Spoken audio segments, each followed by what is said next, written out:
Just loving this moment. Can we stay here forever? Good morning, everyone.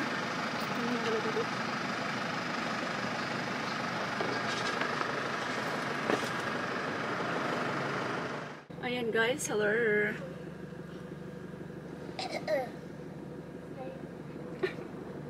Aba-aba ako na talaga, Bea. Ang tawag dito, hatid namin si Arya sa school. Nagpasama ako kay Alt kasi pupunta kami ng PSA today. Kukunin ko na yung birth certificate ni Arya.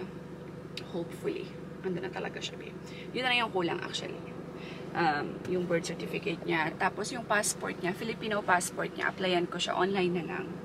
So, ang importante, mayroon na siyang birth certificate, Filipino birth certificate.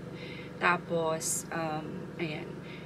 Grabe kasi guys talaga, yung PSA dito sa Iloilo is nasa city, in the middle of the city, nasa highway. I mean, nasa daan talaga siya. So, hindi ko alam saan ako magpa-parking. Come on, siya.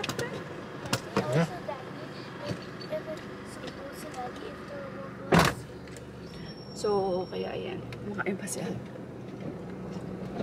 Oh, it looks like you're so happy because it's me yung last.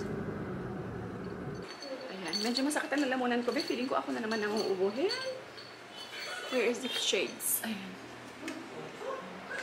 Pumasok na kasi si Arya, di ba? Go back to school na siya. She's feeling way better.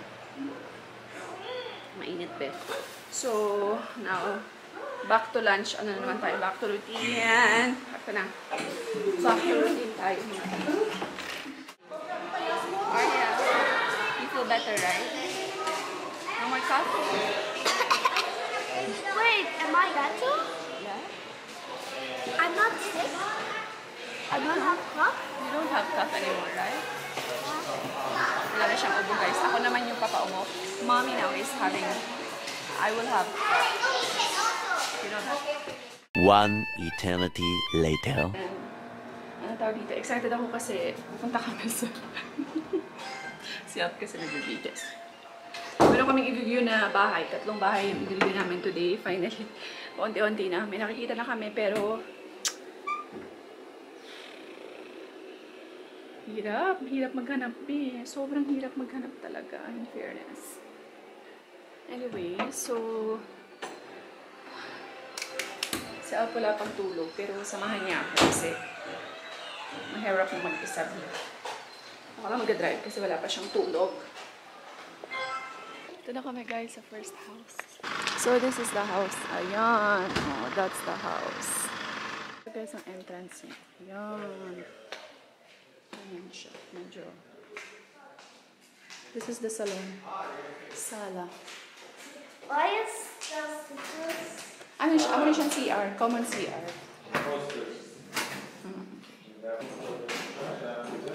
Wait, I'm going to make sure that this.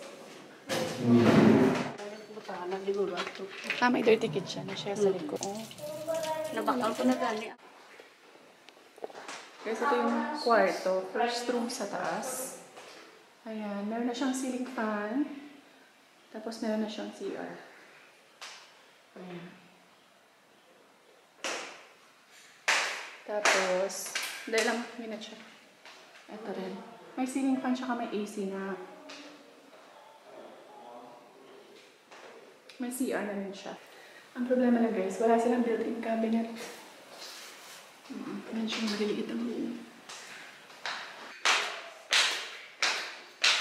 Did you see the room here? Where's the room? I didn't go. A few moments later. 48 years later, bakit hindi siya nagpo-focus? Ayan.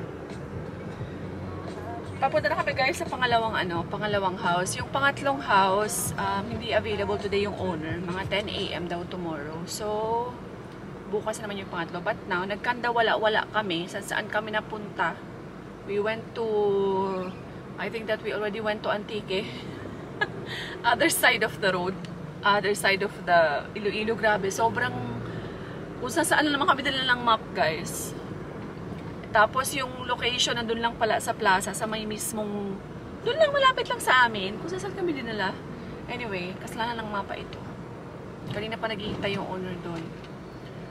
Nagkanda wala kasi kami. So, ayan, tayo sa ikalawang house. Yung first na house, later ko na lang kayo kwentuhan kung ano yung, you know, what do we think about that house.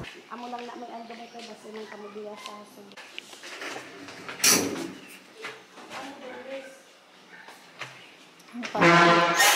Okay. Lapad man siya.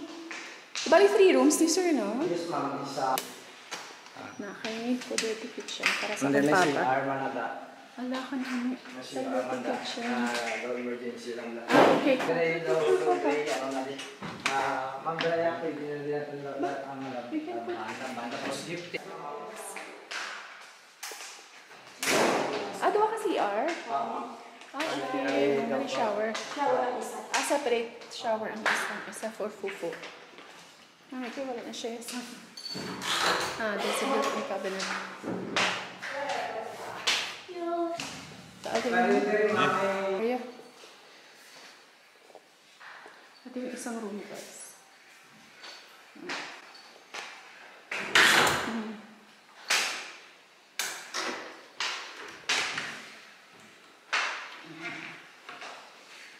So, meron na siyang hagdan. Dati pa the shower is separate from the...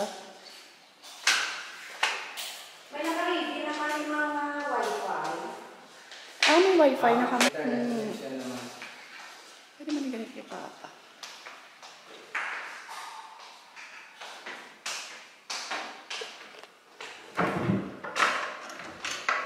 If we make paint, it's... One eternity later. We're home mga besh. Yan, papakita ko sa inyo. Sabihan mo natin si Papa. Kung papakita ko kay Papa kasi yung mga... Pass in this high school. Sa likod-likod. Ito pala may bagong nga national... Ay, sa map. Sulat na lang ako sa map Lapas. National High School. Extension. May harap pagit extension Lapas National High School. So yung mga besh. Time check, it's 1:90. Kasi nag-work siya. Nag-overtime siya today para may pupuntahan kasi kami bukas.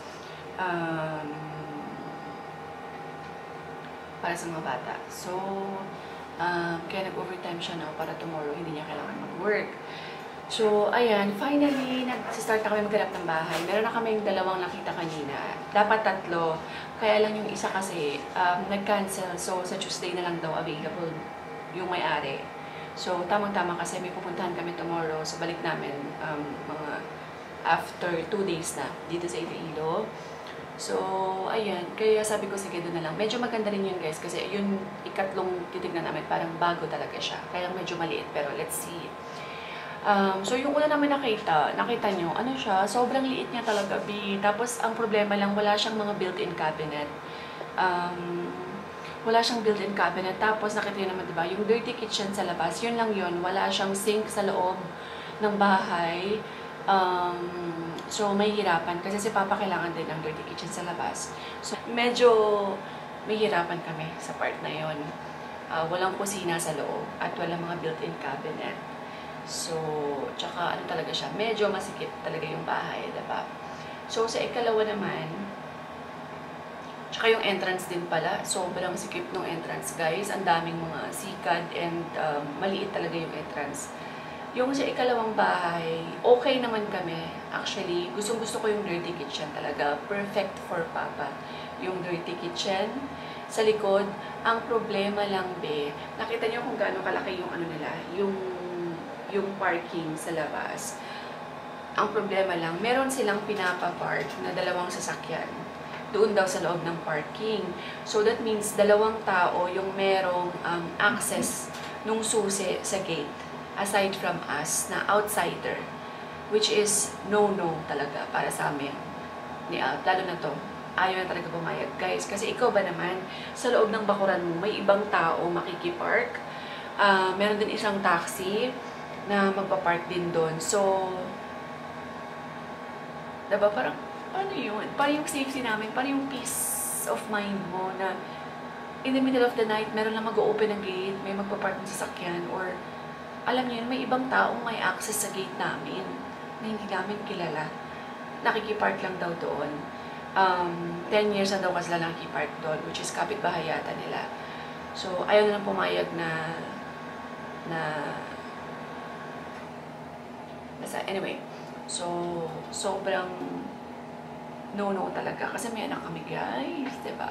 Not all the time. Tapos, ito pa naman pang... Basta, sobrang awkward and hindi talaga siya safe. Wala kang peace of mind pag ganun, diba? Ikaw ba naman, may ibang taong may access ng susi ng bahay mo. Nung gate, diba? So, kahit anong oras lang gusto pumasok sa gate, pwede nang pumasok. Which is talagang sobrang, yun, na-disappoint kami. Hindi talaga siya pwede. Kaya, no rin sa amin yun. Sa amin yung pangalawang bahay. So, itong pangatlo na naman. So, check namin sa Tuesday. Papakita ko sa inyo sa next vlog. Let's see. Continue pa rin kami ng paghahanap. So, baka pag nagtingin ako sa Tuesday, meron pa akong additional mga bahay, hopefully. We still keep on praying while looking. So, sana talaga makahanap na kami soon. Lipat na kami. Sobrang lipat na kami. Sobra talaga. Kasi hindi namin mapaghintay maglipat.